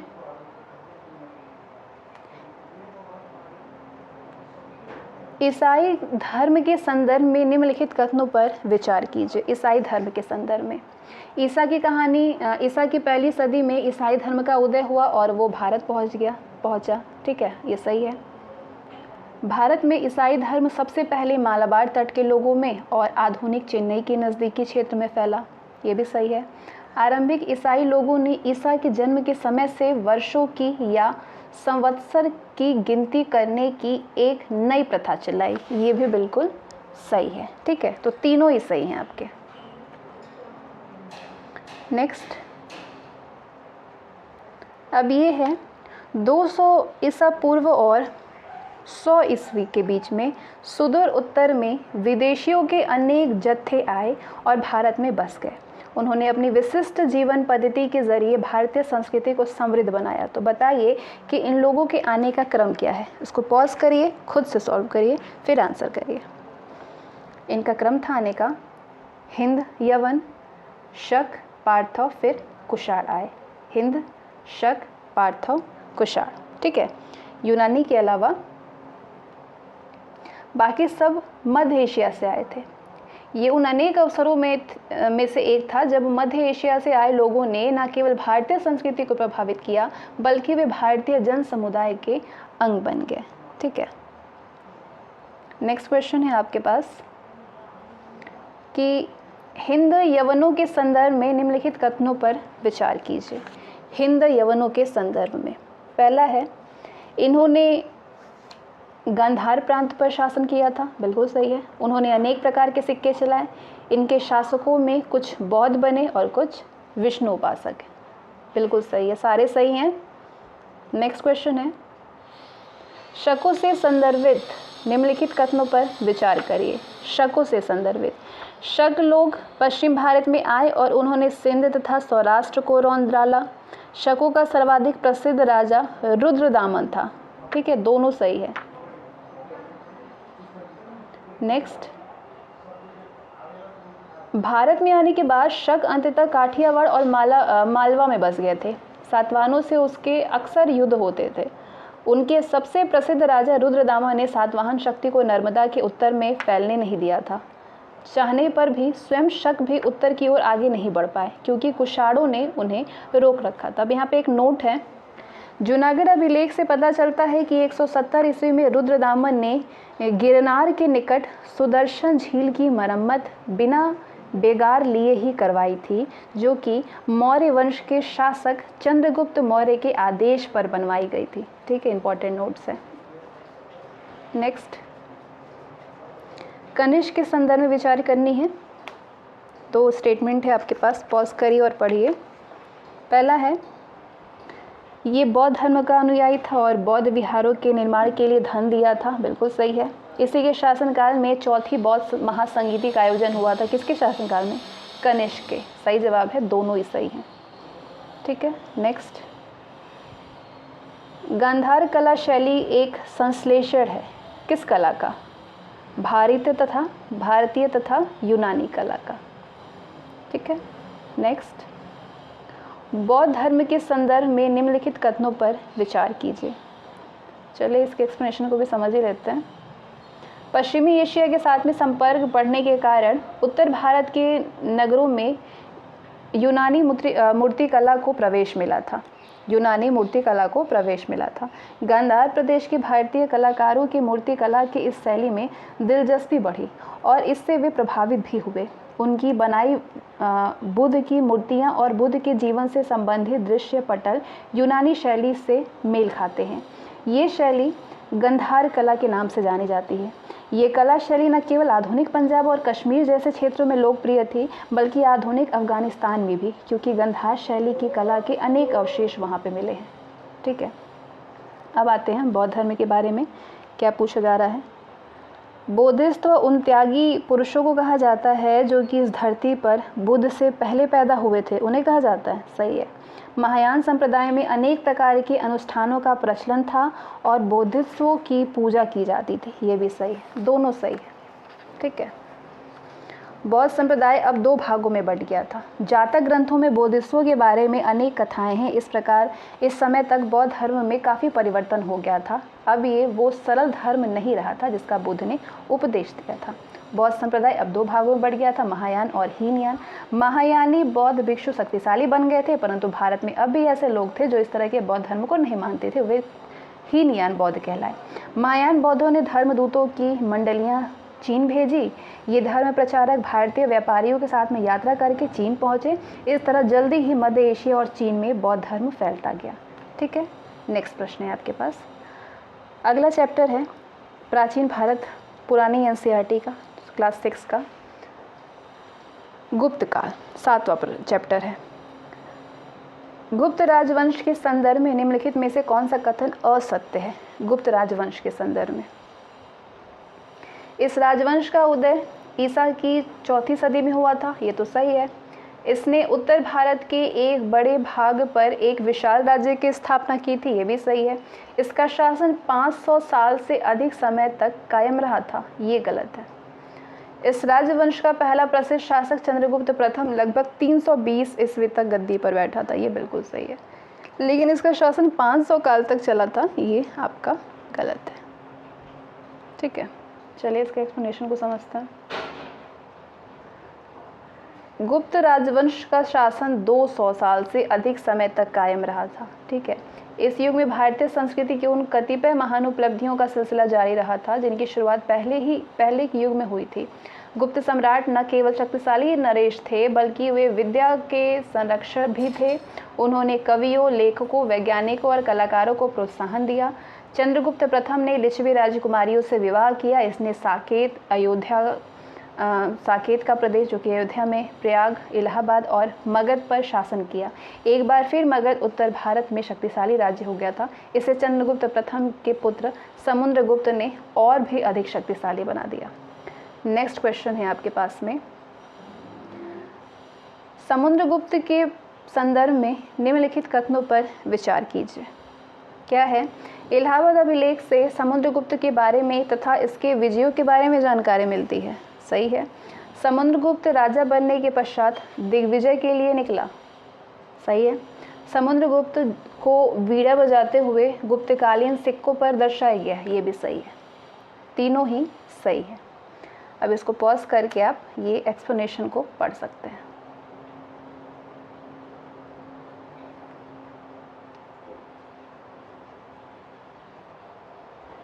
क्वेश्चन नंबर 3 है, चंद्रगुप्त द्वितीय के संदर्भ में बताइए। कथन है, ये समुद्रगुप्त का पुत्र था जो कि विक्रमादित्य के नाम से प्रसिद्ध हुआ, बिल्कुल सही है। इसने पश्चिम भारत में गुप्तों को परेशान करने वाले शकों पर चढ़ाई करके विजय प्राप्त की, ये भी सही है। विद्या और कलाओं के संरक्षक के रूप में इसे सबसे अधिक स्मरण किया जाता है, विद्या और कलाओं के संरक्षक के रूप में, ये सही है। तीनों ही सही हैं। इंटरेस्टिंग है, थोड़ा सा पढ़ते हैं इसको हम लोग। चंद्रगुप्त द्वितीय ने दक्कन और दक्षिण के राजाओं से वैवाहिक संबंधों के जरिए मित्रता कायम की। इनमें सबसे महत्वपूर्ण वैवाहिक संबंध दक्कन के वाकाटक राज्य से था। गुप्त काल में राजा यदि किसी दार्शनिक, कवि या लेखक की रचना से प्रसन्न होता था तो उन्हें राजाश्रय मिलता था। चंद्रगुप्त द्वितीय को इस बात का गर्व था कि उसके दरबार में देश के सबसे बुद्धिमान कुछ विद्वान मौजूद हैं। इसके बाद के कई शासक कमजोर निकले। नेक्स्ट क्वेश्चन है, चीनी यात्री फाहियान के संदर्भ में इन कथनों पर विचार कीजिए। चीनी यात्री फाहियान के संदर्भ में, ठीक है। वो 399 में चीन से रवाना हुआ और गोबी मरुस्थल तथा मध्य एशिया को पार करके भारत पहुंचा। उसने बौद्ध ग्रंथों का अध्ययन किया और अपने साथ में चीन ले जाने के लिए पुस्तकें इकट्ठा की। चीन वापस लौटने पर उसने अपनी भारत यात्रा के बारे में एक ग्रंथ में लिखा। ये तीनों ही बिल्कुल सही हैं। इसको आप पॉज करके पढ़ लीजिए। नेक्स्ट, गुप्तकालीन व्यापार केंद्रों या फिर बंदरगाहों के संदर्भ में निम्नलिखित कथनों पर विचार कीजिए। क्वेश्चन है, ठीक है। तो पहला है, ताम्रलिप्ति बंदरगाह से दक्षिण पूर्व एशिया के देशों के साथ में सबसे ज़्यादा व्यापार होता था, सही है बिल्कुल। बड़ौच, सोपारा और कल्याण पश्चिमी तट पर मुख्य बंदरगाह थे और वहाँ से भी दक्षिण पूर्व को जहाज़ भेजे जाते थे। मालाबार तट पर स्थित अनेक बंदरगाहों से भारतीय वस्तुएं अफ्रीका, अरब, ईरान और भूमध्य सागरीय देशों को ले जाई जाती थी। तीनों ही सही है। ठीक है, इसको पॉज करके आप पढ़ लीजिए। नेक्स्ट, गुप्तकालीन धर्म के संदर्भ में निम्नलिखित में से कौन सा कथन सही है? पहला है, अरबों ने हिंद के निवासियों के लिए हिंदू शब्द इस्तेमाल किया। हिंदू लोग शिव, शक्ति और विष्णु के उपासक थे। क्या बोल रहे हैं? इसमें से कौन सा सही नहीं है? तो ये तो सही है। गुप्त नरेश विष्णु के उपासक नहीं थे। गुप्त नरेश विष्णु के उपासक थे, ये गलत है। ठीक है। देवताओं की मूर्तियों की पूजा के लिए छोटे छोटे देवगृह बनने लगे थे। रामायण और महाभारत जैसे पुराने ग्रंथ और कुछ पुराण इस युग में जोड़े अथवा पुनः लिखे गए थे। तो यहाँ पूछा कौन सा सही नहीं है, तो सही नहीं है ऑप्शन बी, बाकी सारे ही सही हैं। इसको आप पढ़ना चाहते हैं तो पॉज करके पढ़ सकते हैं। अगला प्रश्न है, गुप्तकाल में वास्तुकला के संदर्भ में निम्नलिखित कथनों पर विचार कीजिए। पहला है, सांची में बौद्ध स्तूप के पास इस कला का बना हुआ एक कक्ष का मंदिर है। सांची में, ठीक है, ये सही है। नेक्स्ट है, देवगढ़ में भी उस युग का एक छोटा मंदिर है। ये भी सही है। इस काल की सारनाथ की प्रस्तर मूर्तियों की गणना भारतीय मूर्ति कला की सबसे सुंदर कृति में होती है। ये तीनों ही स्टेटमेंट बिल्कुल सही है। अगला है match the column. Vishakh Dutt किससे संबंधित है? आपके विशाख हाँ, सही जवाब होगा इसका नाटक। वरामिहिर किससे संबंधित है? वरामिहिर संबंधित है खगोल विज्ञान से। चरक क्या थे? चिकित्सक थे। और ब्रह्मगुप्त किससे संबंधित है? गणित से। ठीक है। गुप्त काल के दो प्रसिद्ध वैज्ञानिक थे, आर्यभट्ट और वरामिहिर। दोनों ही ज्योतिष और गणितज्ञ थे। आर्यभट्ट ने स्पष्ट किया था कि पृथ्वी सूर्य की परिक्रमा करती है, परंतु उनके इस सिद्धांत को स्वीकार नहीं किया गया। आज हम जानते हैं कि आर्यभट्ट का सिद्धांत सही था। ब्रह्मगुप्त ने ब्रह्म सिद्धांत की रचना की और सर्वप्रथम ये बताया कि पृथ्वी सभी वस्तुओं को अपनी ओर आकर्षित करती है। कनिष्क का राजवैद्य आयुर्वेद का विख्यात विद्वान चरक था, जिसने कि चरक संहिता की रचना की। ठीक है। नेक्स्ट क्वेश्चन है, इनमें से कौन सा कालिदास की रचना नहीं है? कालिदास की रचना इनमें से मेघदूत है, अभिज्ञान शाकुंतलम है, रघुवंश है, पंचतंत्र नहीं है। ठीक है। कालिदास के द्वारा रचित मेघदूत, रघुवंश, अभिज्ञान शाकुंतलम में साहित्य गुणों के अलावा गुप्तकालीन समाज का भी स्पष्ट चित्र देखने को मिलता है। कालिदास चंद्रगुप्त द्वितीय के दरबार में कुछ समय तक रहे थे। कालिदास की संस्कृत भाषा सुंदर है। उनके पहले की संस्कृत रचनाओं में ऐसी सुंदर भाषा देखने को नहीं मिलती। पंचतंत्र कहानियों का संग्रह है। पंचतंत्र के रचयिता विष्णु शर्मा है। पंचतंत्र का संसार की अनेक भाषाओं में अनुवाद हुआ है। ठीक है। चैप्टर 8 है छोटे छोटे राज्यों का युग। क्वेश्चन है, हर्ष के संदर्भ में निम्नलिखित में से कौन सा कथन असत्य है? असत्य पूछ रहा है हर्ष के संदर्भ में। हर्ष के दरबारी कवि बाणभट्ट ने हर्ष की जीवनी लिखी है, ये बिल्कुल सही है। फरहान हर्ष के शासनकाल में भारत आया था, ये गलत है। हर्ष अपनी राजधानी थानेश्वर से हटा करके कन्नौज ले गया, ये सही है। हर्ष को बौद्ध धर्म से लगाव था और शायद जीवन के अंतिम सालों में वो बौद्ध बन भी गया था, ये भी सही है। लेकिन यहाँ पे असत्य पूछ रहा है तो असत्य है ऑप्शन बी। ठीक है। हर्ष के शासनकाल में एक बौद्ध चीनी यात्री हिमसोंग भारत आया था और अपनी भारत यात्रा का विवरण एक ग्रंथ में किया था, उसका नाम है सी यू की। हर्ष द्वारा अपनी राजधानी कन्नौज स्थानांतरित करने का मुख्य कारण कन्नौज का उसके राज्य के बीच स्थित होना था। हर्ष एक लंबे अभियान पर निकला और उसने उत्तर भारत के अनेक भागों को जीत लिया, जिसमें कि पंजाब, पूर्वी राजस्थान और असम तक गंगा की घाटी का प्रदेश शामिल था। परंतु जब उसने दक्कन के राज्यों पर चढ़ाई करनी चाहिए तो उसे पुलकेशिन द्वितीय ने रोक लिया था। ठीक है। नेक्स्ट, पुलकेशिन द्वितीय के संदर्भ में बताइए। पुलकेशिन द्वितीय चालुक्य वंश का राजा था और उसकी राजधानी उत्तरी कर्नाटक में वातापी या बादामी में थी, बिल्कुल सही है। ये पुलकेशिन द्वितीय हर्षवर्धन का समकालीन तथा प्रतिद्वंदी था, दोनों ही सही है। ठीक है। चालुक्यों के दो शत्रु थे, उत्तर में राष्ट्रकूट और दक्षिण में पल्लव। पुलकेशिन द्वितीय ने पल्लव नरेश महेशवर्धन से युद्ध किया और उसे हरा दिया था, लेकिन कुछ साल बाद पल्लव राजा नरसिंह वर्मन ने पुलकेशिन द्वितीय पर चढ़ाई की और उसकी राजधानी पर अधिकार कर लिया। चालुक्यों की ये करारी हार थी।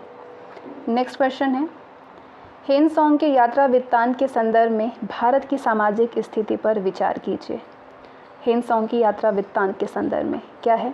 भारत में जाति प्रथा थी और नगरों के बाहर रहने वाले अछूतों के साथ में बुरा बर्ताव किया जाता था। ठीक है, तो ये आपका सही है। भारत के लोग गर्म मिजाज के थे, उन्हें जल्दी गुस्सा आता था, परंतु वे ईमानदार होते थे। दोनों ही सही है। नेक्स्ट क्वेश्चन नंबर 4, जरथुस्त्र धर्म के संदर्भ में, जरथुस्त्र धर्म था ये, इसके संदर्भ में कौन सा कथन असत्य है? जरथुस्त्र धर्म का उपदेश 600 ईसा पूर्व के कुछ पहले जरथुस्त्र ने दिया था। किसने दिया था? जरथुस्त्र ने। क्या पूछ रहा है यहाँ पे? असत्य पूछ रहा है, तो ये सही है। ईरान के महान हखमनी सम्राट जरथुस्त्र धर्म के अनुयायी थे, ये भी सही है। जरथुस्त्रियों की पवित्र पुस्तक का नाम कुरान है, ये गलत है। इस्लाम के आगमन तक जरथुस्त्र धर्म ईरान का प्रमुख धर्म रहा, ये भी सही है। जरथुस्त्र की शिक्षा थी कि अच्छाई और बुराई की शक्तियाँ आपस में सतत संघर्ष रहती है, लेकिन अंत में अच्छाई की विजय होती है। बाकी आपके पुलकेशिन द्वितीय ने ईरान के राजा खुसरो द्वितीय के पास एक दूत मंडली भेजी। 100 साल बाद जब जरथुस्त्रियों ने ईरान छोड़ा तो वे दक्कन के पश्चिमी तटों के नगरों में आकर के बस गए और आगे चल कर के पारसी कहलाए। जरथुस्त्रियों की पवित्र पुस्तक का नाम था जेंद अवेस्ता। क्या नाम था? जेंद अवेस्ता नाम था। लेकिन प्रश्न में आपसे क्या बोला गया था कि इसके नाम क्या है? कुरान। वो गलत है, जेंद अवेस्ता नाम है। जरथुस्त्र धर्म का पश्चिम एशिया और मध्य एशिया के कुछ भागों में भी लोगों के धार्मिक विचारों का गहरा प्रभाव पड़ा है। नेक्स्ट क्वेश्चन है, तमिल संतों के संदर्भ में निम्नलिखित कथनों पर विचार कीजिए। तमिल संतों के संदर्भ में, वे जगह जगह घूमते हुए विष्णु या शिव की स्तुति के गीत गाते थे। अलवार विष्णु के उपासक थे और नयनार शिव के उपासक थे। तो आपका जवाब होना चाहिए दोनों सही है। नेक्स्ट क्वेश्चन है, पल्लव शासनकाल में दक्षिण भारत में एक ऐसा जन समुदाय था जिसका विश्वास था कि धर्म ईश्वर यानी विष्णु या शिव की व्यक्तिगत उपासना का मामला। ये विचारधारा भक्ति कहलाई। इसमें कई जातियों के लोग शामिल थे, बहुत से तो कारीगर और किसान थे। वे लोग बीच बीच में कांचीपुरम में एकत्र होते थे और वहाँ पे उत्सवों के अवसर पर गीत भजन गाते थे। ये गीत जनसाधारण की तमिल भाषा में लिखे गए थे। अब एक नोट है कि कांचीपुरम पल्लवों की राजधानी होने के अलावा तमिल और संस्कृत के अध्ययन का भी केंद्र था। ठीक है, कांचीपुरम। अगला प्रश्न है क्वेश्चन नंबर 6। क्या है क्वेश्चन? पल्लव राजाओं के शासनकाल के दौरान निर्मित मंदिरों के संदर्भ में निम्नलिखित कथनों पर विचार कीजिए। पहला है, महाबलीपुरम का रथ मंदिर कुछ विशाल चट्टानों को काट करके बनाया गया, जबकि कांचीपुरम का मंदिर प्रस्तर खंडों से बनाया गया। तो आपका जवाब होना चाहिए सही है। मंदिर के एक सिरे पर एक कक्ष में मूर्ति रखी जाती थी और इस कक्ष की छत पर एक ऊंचा शिखर बनाया जाता था। दोनों ही सही है। पल्लव राजाओं ने अनेक मंदिर बनवाए थे। बाद में ये मंदिर लोगों के जमाव के स्थान बन गए थे। शाम के समय में ग्रामवासी मंदिर के प्रांगण में आकर के बैठते और एक दूसरे से खबरें सुनते या फिर ग्राम कल्याण से संबंधित मामलों पर विचार विमर्श करते थे, जैसे कि करों तथा खेती की सिंचाई के मामले में। दूसरा है कि अनेक बड़े धार्मिक भवनों की तरह मंदिर का उपयोग एक सामाजिक और राजनीतिक केंद्र के रूप में होता था। ये मंदिर बड़े धनी होते थे, इनकी अपनी ज़मीन होती थी जिसमें कि आमदनी होती थी। इस तरह प्राप्त हुए धन को व्यापार में लगाया जाता था। अब आते हैं लास्ट चैप्टर पे। 9वां चैप्टर है भारत और संसार। क्वेश्चन है, अंकोर वाट और बोरोबुदूर के मंदिर के संदर्भ में निम्नलिखित कथनों पर विचार कीजिए। पहला है, कंबोडिया में अंकोर वाट के नज़दीक बयान में भव्य बौद्ध स्तूप का निर्माण हुआ। बिल्कुल सही है। जावा में बोरोबुदूर आज भी उस क्षेत्र का सबसे भव्य बौद्ध मंदिर है। दोनों ही सही है। आप चाहें तो इसको पॉज करके पढ़ सकते हैं। नेक्स्ट, प्राचीन रेशम मार्ग के संदर्भ में निम्नलिखित कथनों पर विचार कीजिए। चीन और पश्चिम एशिया के बीच का व्यापारी मार्ग मध्य एशिया से होकर के जाता था, तो आपका जवाब होना चाहिए हाँ। भारतीय व्यापारी पश्चिम के ईरान, अरेबिया और मिस्र देश के बाज़ारों से परिचित थे, दोनों ही सही है। ठीक है, दोनों सही है। चीन और पश्चिम एशिया के बीच का व्यापारिक मार्ग मध्य एशिया होकर के जाता था। ये प्राचीन रेशम मार्ग कहलाया क्योंकि व्यापार की प्रमुख वस्तु थी रेशम। इस व्यापार में भारतीय व्यापारियों ने भी भाग लिया था। अगला प्रश्न है, पैगंबर मोहम्मद के संदर्भ में निम्नलिखित कथनों में से कौन सा असत्य है? पैगंबर मोहम्मद के संदर्भ में, इनका जन्म ईसा की 6वीं शताब्दी के अंत में अरब में हुआ था, सही है। इन्होंने एक नए धर्म इस्लाम का प्रवर्तन किया, सही है। मुस्लिम संवत हिजरी 622 ईस्वी से आरंभ हुआ था, ये भी सही है। इनकी मृत्यु 832 ईस्वी में हुई थी, ये गलत है। 632 में हुई थी, ना कि 832 में। अगला क्वेश्चन है, अरबों ने सिंध पर विजय कब प्राप्त किया था? अरबों ने सिंध पर 712 ईस्वी में विजय प्राप्त किया था। ठीक है, और ये इसका एक्सप्लेनेशन है, आप चाहें तो यहाँ पे इसको पढ़ सकते हैं। 712 ईस्वी में अरबों ने सिंध जीत लिया और उन्होंने पश्चिम भारत पर चढ़ाई करने की धमकी दी, लेकिन आज राजस्थान के नाम से जाना जाने वाला प्रदेश के स्थानीय शासकों ने उन्हें आगे नहीं बढ़ने दिया। फिर भी सिंध पर उनका राजनीतिक शासन कायम रहा था। भारत के पश्चिमी तट पर पश्चिमी एशिया से आए अरब भारतीयों की कई बस्तियां स्थापित हुई। यहाँ वे स्थानीय लोगों के साथ में मिलजुल करके रहते थे, उन्हीं में शादी करते और एशिया के अन्य प्रदेशों के साथ में होने वाले भारतीय व्यापार में हिस्सा लेते थे। तो ये चैप्टर आपका यहीं पे समाप्त होता है। इसके बाद आपकी नई और पुरानी एनसीईआरटी से क्लास 6 को हम लोग कवर कर चुके हैं। अब हम लोग क्लास 7 की एनसीईआरटी को कवर करेंगे, पहले नई, उसके बाद पुरानी जो क्लास 7 की है वो मध्यकालीन भारत है। तो सबसे पहले हम लोग क्लास 7 में हमारे अतीत द्वितीय को कवर करेंगे। ठीक है, आज के लिए बस इतना ही।